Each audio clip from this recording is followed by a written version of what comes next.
冷待劉曉波，煲呔速閃。10幾個社民連成員夜晚去到中聯辦，要求釋放劉曉波。喂，唔好搶啊！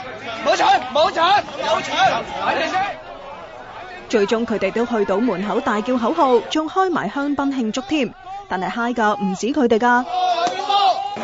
劉曉波先生係攞到諾貝爾和平獎，我哋真係感到非常之振奮。異見人士攞到和平獎咁大件事，民主黨嘅黨慶當堂變咗劉曉波嘅祝捷會，連患病嘅華叔亦都精神一振。我覺得佢係好值得得到呢個獎嘅。以後啊，每一年嘅諾貝爾獎咧，都應該俾一個中國人，直至到中國嘅人權狀況有咗明顯嘅改善為止。但係比起高錕攞諾貝爾，曾蔭權今次嗰啲熱烈恭賀就全部收埋晒啦。曾生，對於劉曉波獲諾貝爾獎咧，你有咩感覺啊？有咩睇法啊？曾生？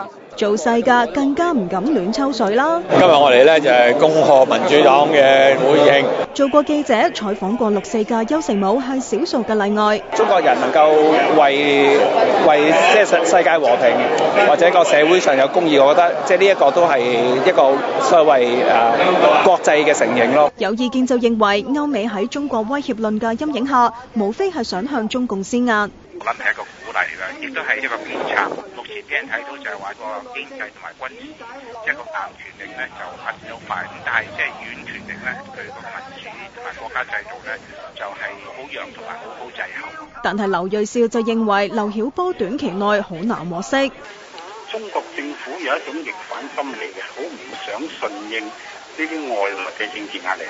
中國政府係會選擇一啲機會，一啲相對放鬆嘅行動嘅，到時如果揾到適當嘅機會咧，就讓佢保外就醫。有賣劉曉波著作嘅書店話，希望佢得獎可以吸引多啲人睇下佢嘅書，了解國情。銷量係點都唔重要，最重要係北京快啲放人。